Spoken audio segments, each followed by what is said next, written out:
Hi, it's Sarah Jane here from Natural Heating, and today on my test rig I have the Pevex Woodbridge.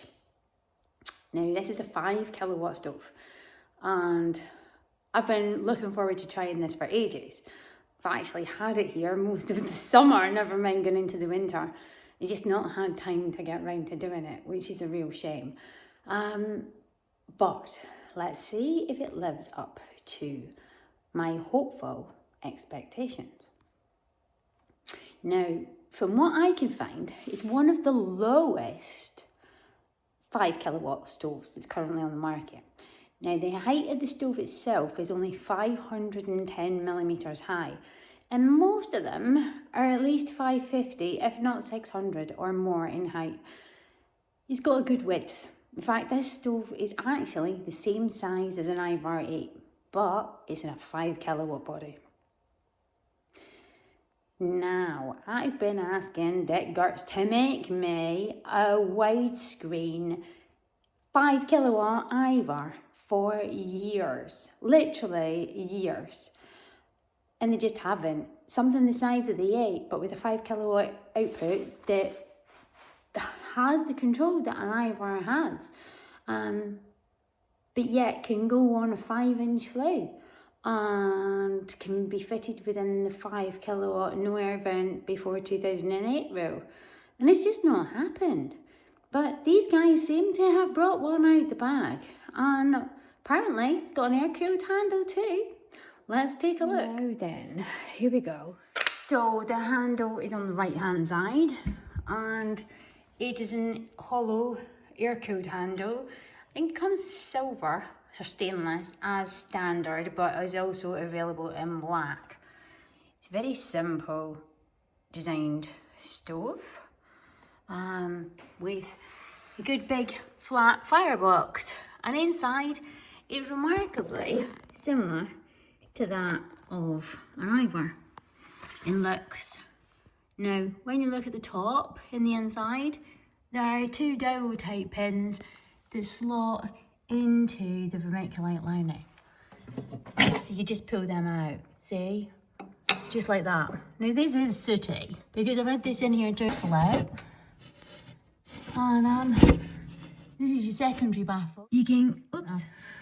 Right, so when the baffle comes out, this secondary baffle just lifts out. And then you can get right up the back anyway for cleaning up that past that flue. Dead easy. So it's not difficult or problematic. Okay. Now there's a metal retainer strip on the front of the baffle, which will help keep it nice and stable. So the hairline cracks that sometimes happen in vermiculite will be structurally sound and last a lot longer. Can't blame them really. In some ways that's a bit cheeky because it's kind of copying the Heta baffle. The Heta baffle has got this piece on the front. See if I can get this out here. Maybe I should take the inner lug guard fuel retention out first and make my own life easier. Now, the baffle, for all intensive purposes, looks like a Heta Ambition baffle. And the floor plates inside, quite easy, and are done exactly the same way as the Dik Geurts floor plates.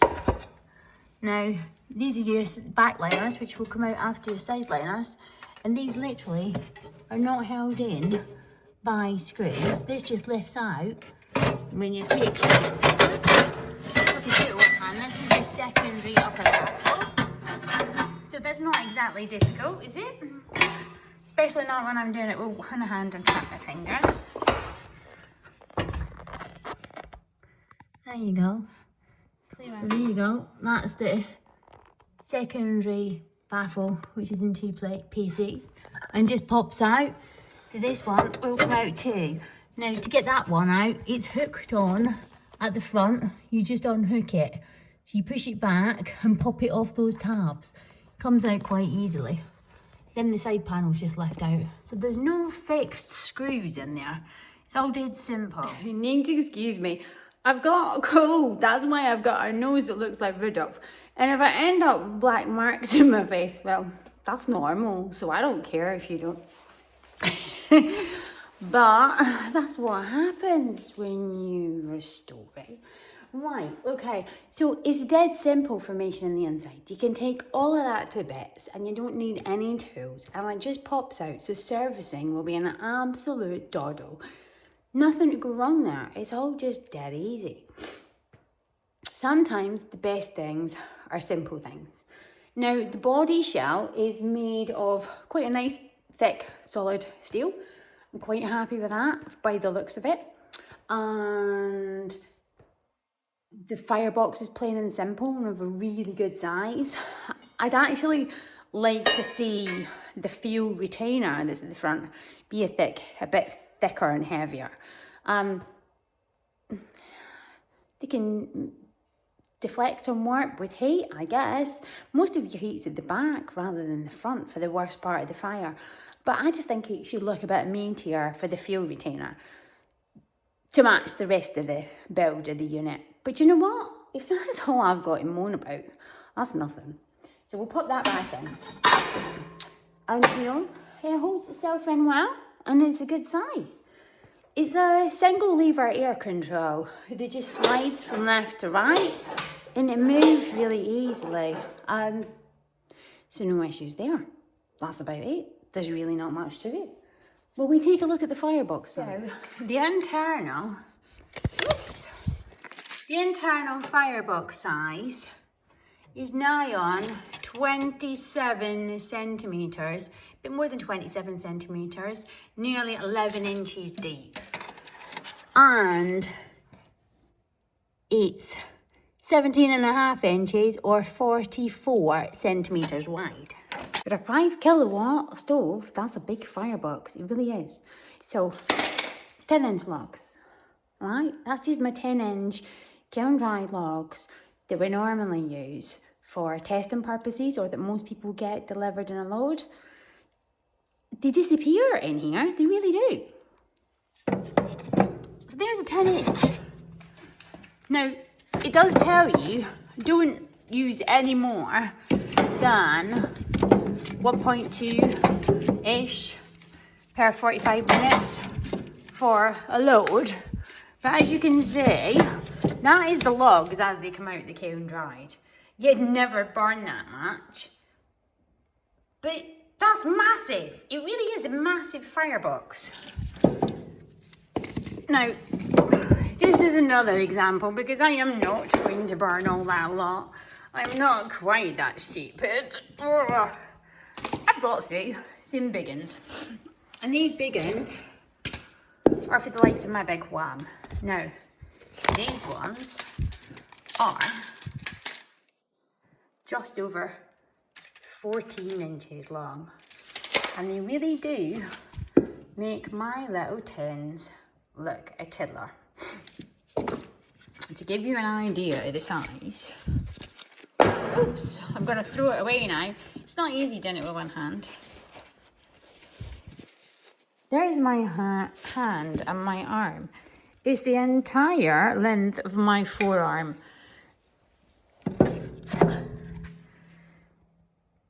And that huge log is swallowed. Absolutely swallowed by that fire. So, monster log. Now, just for the fun of it, and to give you an idea, we'll put one of these, will we, in the clock. So, this log, going through the door of the clock, in the clock with your 5, will go in. There's a bit more space in the firebox. Right, so I've put 2 in there. We'll take the same 2 logs. This is just to give you a comparison. And the clock is a multi-fuel. But that's a big load. And that's a big log. And not many people burn logs this big.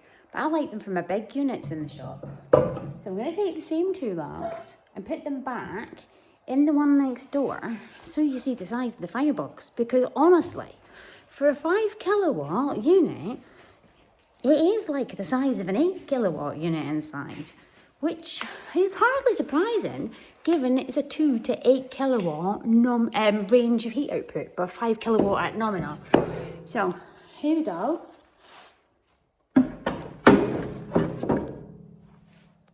You see, there's plenty of room in there. Udo's a room. But look at the width difference.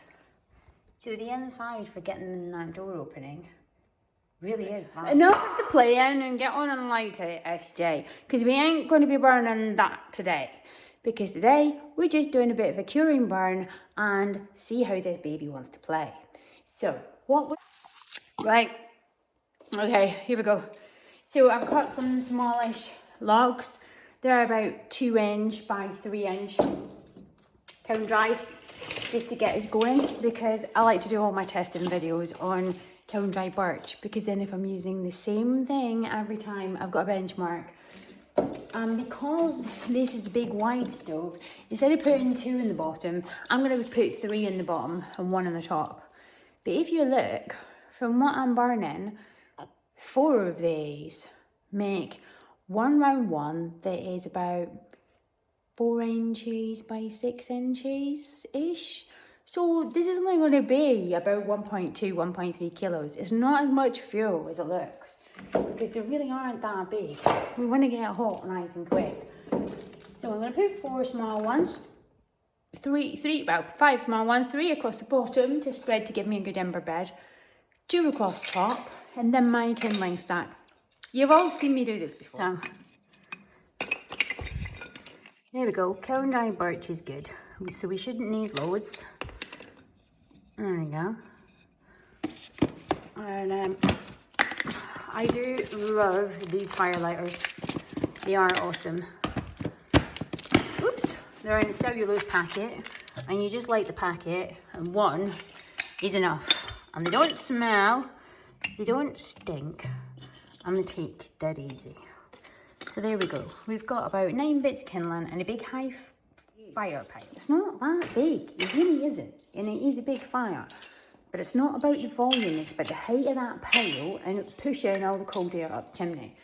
In this system, with 3 all joined in 1, you would never do in a domestic setting. It's a test rig only. And my test rig isn't fan assisted. It's just normal lighting, okay? And the reason that I like to test them on here is if anything pulls on here, it'll burn wherever I put it, whether it's a bungalow, whether it's a 2-story. I work it hard. I don't make it easy for these fires to just perform. They've not got a direct air either. This one has an option for direct air, but it has not got direct air. It is DEFRA approved for smokeless zones. I don't know if the DEFRA lock is actually on there as standard or if you have to enable it. I'll look at that a bit later, because otherwise it's just never going to get done. And I'll move my gas canister and my fire lighter is out the way. So door just slightly ajar. Door just slightly ajar. Air vent is fully open. And we'll see how well she does. Being the geek that I am, and I'm seeing this at the same time as you, by the way. I've never lit this model before. Never, ever, ever. This is its first virgin burn. And being the geek that I am, I have printed out all the documentation and also had a look at the manual. Now, I think when I first got this stove, there wasn't even a manual. It was that off the press. So I should have done it ages ago. And it didn't. They turned up to show me it in the van when they were first getting it ready. And I think it was the very first one off the production line. They're like, hey, what do you think of this? I was like, actually, that looks like a seriously nice job. Just leave me out here. Don't take it anywhere. But honestly, I've just not had time this summer. Anyway, I've been looking through the manual to see what the options are and what they have to offer. And there's a few things that I just need to get clarified, probably tomorrow, once we see how this goes tonight. So, here we go, Woodbridge 5 kilowatt. It says they do 4 options on their website. They do the same stove, freestanding, or on a log store. So, if you can see, it's 510 mil high, 560 to the collar, or 925 high when it comes on the log store. The overall width is 555, which is the same as Dik Geurts, and the height is 510. Now, from memory, I think, and I'll go and double check this, that it's 550 on an Ivar 8. And this is the same width as an Ivar 8. Now, they also say on here that they do a convection model. And the convection model is the same size. It means it has panels that clip on the side. It means it's easier to go to easier to get closer to combustibles. So without the convection panels, it can go 300 mil to combustibles behind, which doesn't matter if you have a fireplace opening, so you don't need that for fireplace opening. But it can go as close as 160 mil to combustibles behind when it's on twin wall flue and the convection panels. Or 200 to the sides with convection panels and 450 without. Now, that kind of clearance, that actually makes it viable to stand skew across a corner where it's got a convection panel in. But they haven't put a corner drawing on here or in the manual, so I want to double check that and find out. We'll see. I'd like to see the one on the log store in the flesh, actually, because in the drawings it looks a bit top heavy. I could be completely wrong on that, though. It just looks a bit kind of high, and like it maybe could do with a lower log store to balance it up and look balanced, I guess. Now, there's a couple of anomalies in this manual that I really do need to get clarified, and I think they need to make clearer. And I'll just show you, and then we'll find out, will we? So, the manual's good. The manual's all right. It's a lot clearer than some. But, page 3, you'll see here, it says twin wall and heat shield, and twin wall without the heat shield. Now, I think that this heat shield that it mentions on here is just the bit that you get that goes at the back of the flue pipe. So if you start off in this piece here, on the flue colour, and the flue goes in there, when you put twin wall insulated pipe into their standard, it sits further over the outside. Now, when I like to fit twin wall insulated, I like to use an adjustable piece, an insulation that packs right down over the side and comes flush to the front, because that gives you a nice smooth straight line rather than that funky horrible looking overhang of the flue, which just makes it look a bit disjointed and awkward. So I'm guessing that heat shield for the difference of 20 millimeters is just the shielding of the flue colour rather than an additional heat shield on the back. The reason I say that is because this one, straight out the box, does have a heat shield on the back. This is standard as it comes, and you'll see it's both top and rear flue entry, and there is your standard heat shield. So this is roped into that collar, by the way, and it's just done so that I can whip them in and out quickly. So it's this is 125 mil pipe, which is starting to get hot, and it's single skin stainless that goes on to 5-inch, that goes on to 6-inch twin wall. It's not meant to look pretty, it's done so I can whip them in and out. Now the fire's taken up to speed, nice and quick already. My logs are starting to catch. So while I'm jabbering to you, I think we can shut the door. Nice big flame picture, isn't it?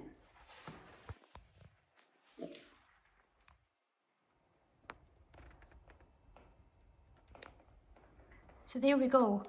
Is literally, for all intents and purposes, a Dik Geurts with the handle on the opposite side, a stay-cool handle, and the top is bigger because the side panels have the capability of the convection panels. And you know what? Oh, I like it. I think I'd like it more with the convection panels on it to bring the sides out and balance up. And ignore that box thing there in the corner. That's one of my Hellfire grill sets for cooking on the inside. It just happens to be there. So we'll let that do its stuff because it's taking nice and quickly. And we're getting down to the bottom of that pile already. So all the wood's catching. And the next thing is the inside's starting to go black with carbon. And in a few minutes, that should quite literally start to clear as it starts getting up. Back to the manual. These are normalised that I found. Well, in this manual, it tells you down here, it says hearth temperature under 100 degrees centigrade. Right. Okay, see that? There you go. That is the diagram of a stove.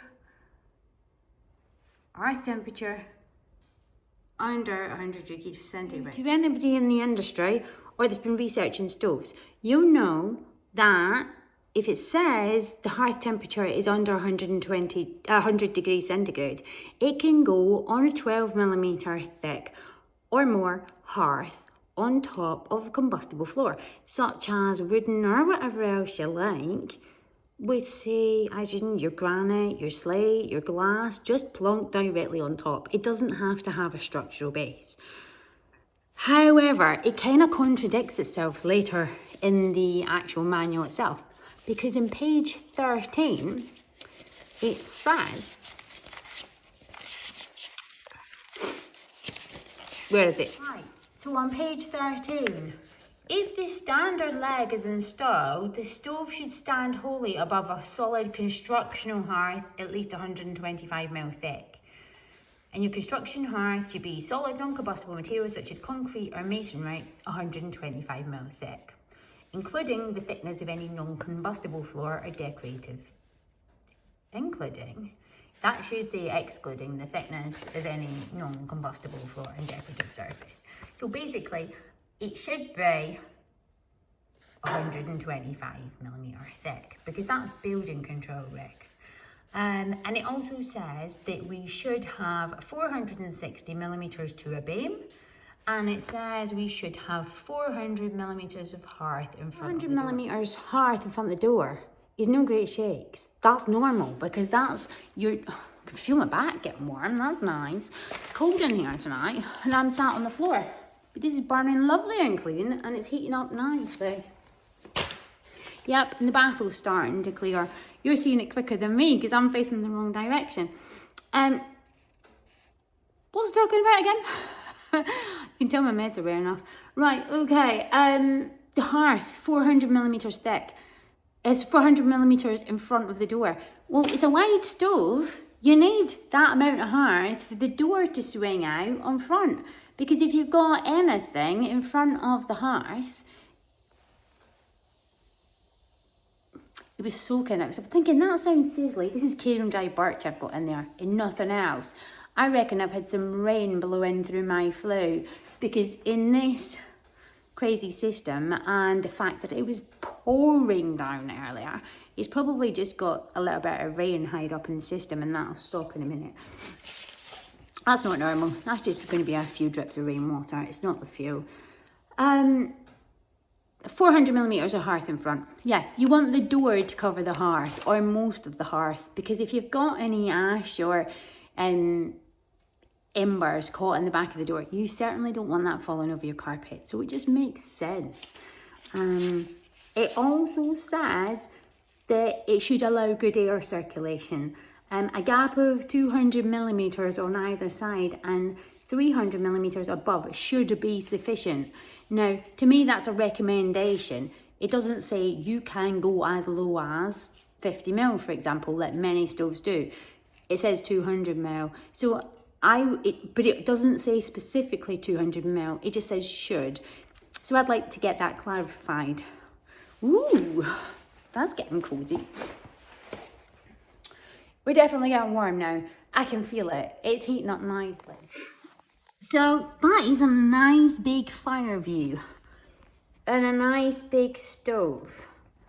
And if you've got a fireplace opening, there's only say 750 high, that is a nice balance rather than something they would normally only have a tiny bit of height above it because you're struggling to get a low enough stove. I am actually convinced this is the best height, lowest stove I've currently managed to get my hands on.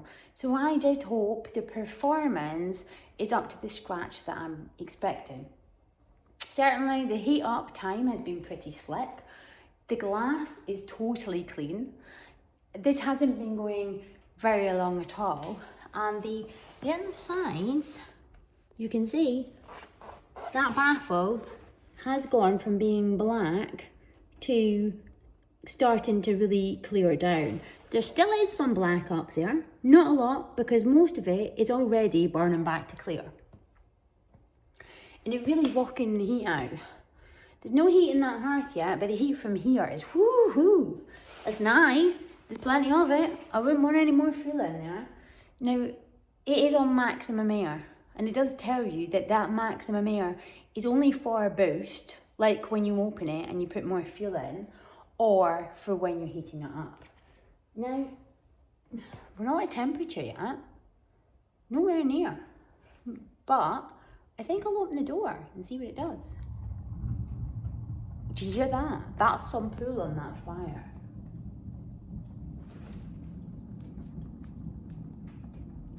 Playing okay? That has got some draw on it, babe. You can really hear her. Yeah? Alright.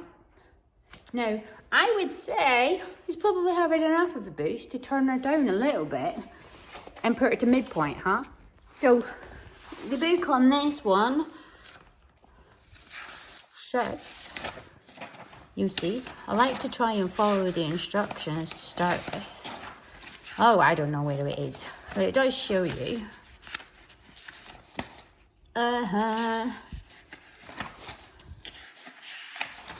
Right, okay. Boost setting, all the way open to the right for initial start up only. And then with the primary air off, which should be all right now, we want it to the middle and then minimum to the far right. And it tells you how to set the DEFRA control. I'm imagining the DEFRA control isn't on yet because I haven't set it up, but it doesn't actually say if it comes as standard with it on or off, and I didn't look. So you can still actually see that's my kindling from my top-down lighting pile on the top. So this hasn't been going very long, but it's nice and quick to heat up already. So if I take that down to about the middle, yeah, that's made a big difference. And I've turned it right down onto minimum air. Now, I don't want to choke it yet. That's still got fresh fuel and a chimney that's not fully heated up. And it's too soon. But it is reactive. It's very reactive.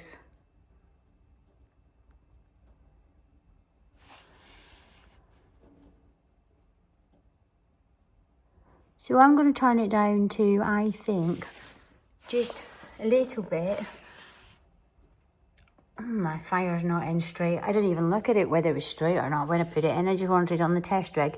I would say there, in line with the seam in the back panel, is probably midpoint. Jeez, I'm getting a suntan on my arm.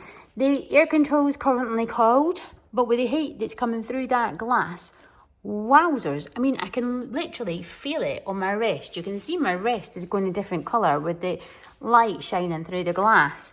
So it probably needs, when this has been going, the hearth in front of it to make sure that this bit doesn't get too hot. But my arm literally feels like I'm being suntanned. Kicking it out some. This one does have adjustable feet. I did screw on the 4 adjustable feet on the bottom, so it definitely has feet levelers on all 4 feet. Because surprisingly, I think it's the Ivar 8 has leveling feet and the 5 doesn't. Or the 5 does and the 8 doesn't. I'm pretty sure it's the 5 that doesn't. One of the Ivars doesn't have adjustable feet. This does have adjustable feet. But I like the fact it's a nice wide stove with a low height and the door size of an Ivar 8, but the fire size body of the 5. And for this reason, I'm thinking, because of what my customers want and demand, that the Ivar 8 is just not come up to the speed that I want them to. Beautiful stove. I mean, outstanding. The Ivar 8 is up there on a pedestal when it comes to air control. So it'll be interesting to see what this does. But it's got a removable handle that's not very good at locking on. And as okay as that is, it still gets hot if you do leave it on. And, you know, things have come on, technology's come on. Why can't they give me the heat-proof handle that I've been asking them for? And why can't they give me the 5-inch flue that I've been asking for? Because many of these units, even like Hunters on the big aspects, can give me a 14 kilowatt on a 5-inch flue. Not that I use one on a 5, but it's possible these days. And AG just haven't been moving with the times on these units, which is a damn shame. But this one looks like it can offer everything and more. I will be thrilled if it can go on a 12mm hearth, because the Ivars can't. If this can, sweet. Because, do you know what? It's time. And if it can't, I would still rather have something on a 5-inch flue for smaller fireplace openings and the reduced height and the fixed door handle than the removable door handle and the 6-inch collar. Because there are occasions where you just can't get that 6-inch liner down that chimney. And I like the firebox size. I really like the firebox size. So it's just now down to what it controls like. We'll have a feel and see how hot it's getting, will we? Now, I'd expect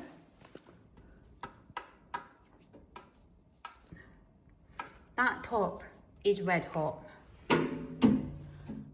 And, ow, yeah? That back heat shield is hot. But although it's hot, you're not meant to put your hand on it.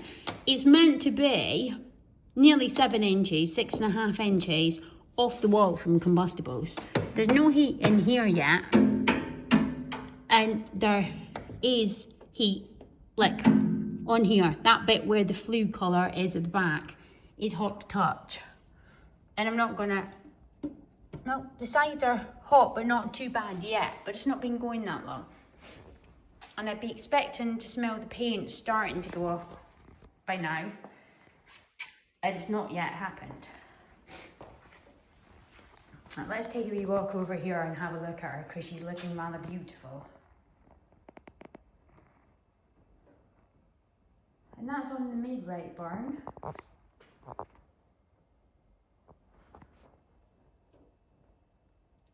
It's lovely and clean. It's doing some good guns, kicking that out. Midpoint should be plenty. Right? So that's where you're meant to burn it. There or below, but on a rolling flame. Once it's heated up. But my left-hand side is not fully at temperature yet, although my right hand is. So I'm going to leave it just at midpoint to run through this load and go and do some desk work and come back to it in 20 minutes or so and see what she's doing. So, don't know if I've already told you or not, but I'm just looking at the price list at the minute.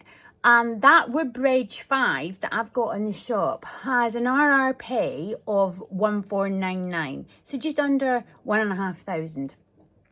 And the one with the convection panels is 1699. So if you need to get close to combustibles, you'd want the 1699 one. Now that is on a par and the same sort of pricing as the convection stroke non-convection Archer Challenger. And it's on price par with a few other things, like the convection model is similar sort of price to your Heta Ambition 5, Ambition 4, higher and lower kind of thing. This is a British made product. It is made in the UK, and there are some models out there that have been coming out this last year as British made where the bodies are a bit tinny and thin. But this is a nice, decent, thick body. It's not just the top, it's the actual side walls of the body. I just think they could have made the bar a little bit heavier. I'd have liked to have seen a bit more meat in the bar. But really, the bar doesn't do that much. And it'll be an insignificant part. But at first impressions, it's just nice to see, is it not? Price-wise is quite nice. Now, the log store version, to have it on a log store is 1849 or 1949. So there's £100 difference between the convection and the non-convection in the log store version. And they're all rated at 5 kilowatt nominal. They'll all do between 2 and 8 kilowatt actual physical heat output to the room. That's a big statement, and that will depend on how many logs you put in the firebox. Right, this is quite incredible, really. This was my kindling fire. And from when I lit this fire, when I was videoing it, because I've just looked at the timestamp, was 64 minutes ago. So that's about 1.2 kilo load of logs. They were split into about 3x2s, and there were 5 of them, plus some kindling. And it's been on mid-burn, at least, if not full pelt, while it was getting up to temperature that whole way. And this is still my initial kindling burn, and it's gone a full hour. Now, it's cranking on towards midnight, so I'm not going to do too much more with this tonight, but it's lovely and clean, and there's still lots of chunky red ember in there. So take a quicker look, put another log in, fire it up, and let you see what she does. You're seeing this at the same time as me.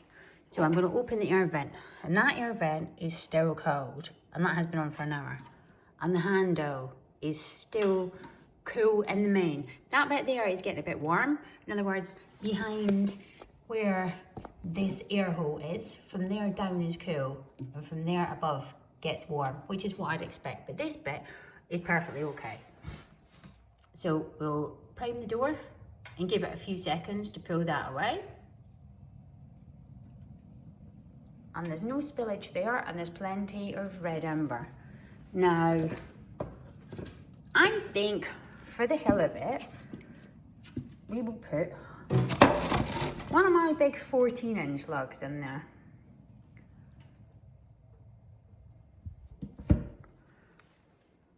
Just the one.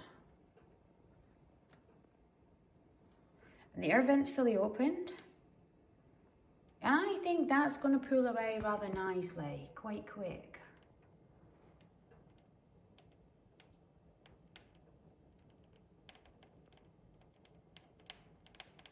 You can hear it popping. Oh, there we go.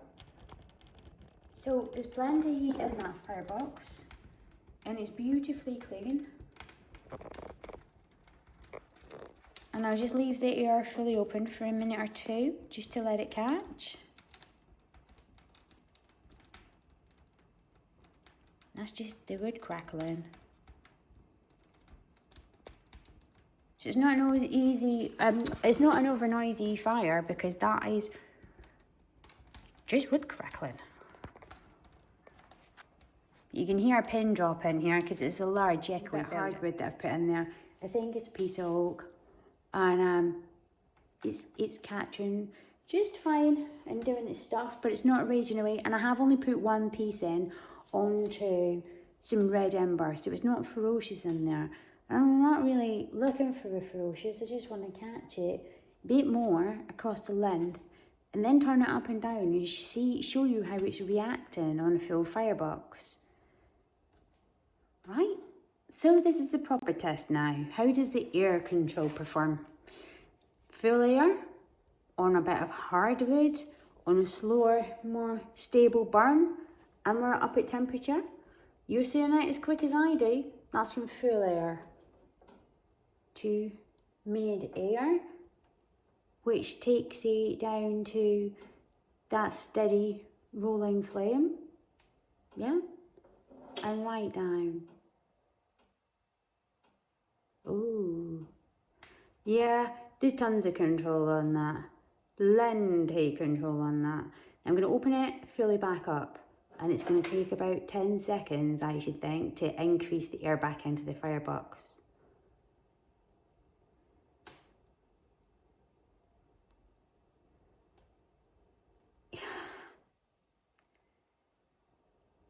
That's pretty impressive. It really is.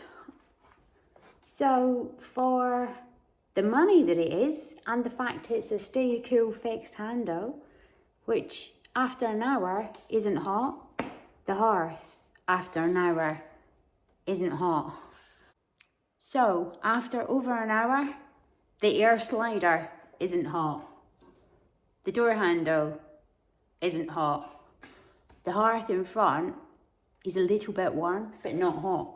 I can get my hand underneath, and there's less heat underneath the body of that stove than there is in front. This bit's warm, that bit's cold. There's no heat underneath. So maybe you can put it on a 12mm hearth, and maybe it's because of the heat deflection, because that is hot coming through the glass.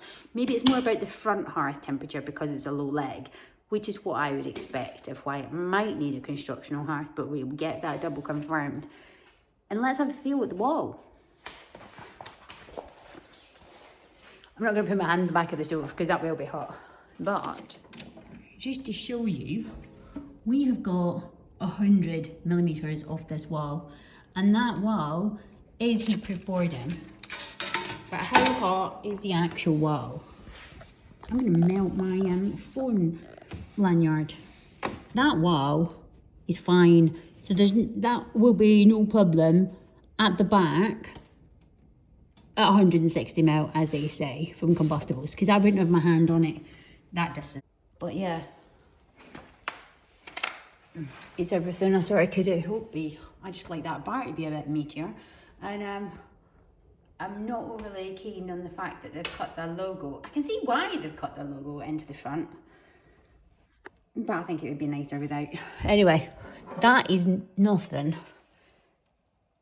because the air control on this is slick. It's not quite as, I mean, the Dik Geurts is Scandinavian and it's smooth, and this is very reactive, up and down reactive, pretty much like the DG. Right, there you go. I did prime the door and I have opened the air. And you should never be opening the door with that much fuel in the firebox, especially when it's not fully hot. And you know what? That is not a badly behaving stove, not at all. Little tiny bit of tarnishing in the corners above the retainer bar. Now they could probably stop that by pushing this in a bit and giving it air gap down the back of that bar. That's something I will fettle with. No, not sure that it is, because it's well stepped back off the back. No, I'm going to have a play with that bar, because I reckon I can get that glass even cleaner still with a bit of time. Okay, so this is something you should never do. This is not even a half burnt log. It's not even been in for very long. So I'll prime the door and give it a few seconds. And then open it. And that is not spilling.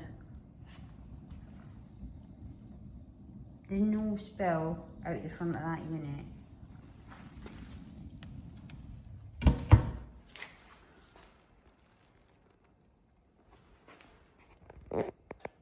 Put the 5-inch flue and the distance to combustibles and the stay cool handle. If you want a stove, and the fact that it is going to do from 2 to 8 kilowatt output and burn clean like that, I'd have it. What do you think?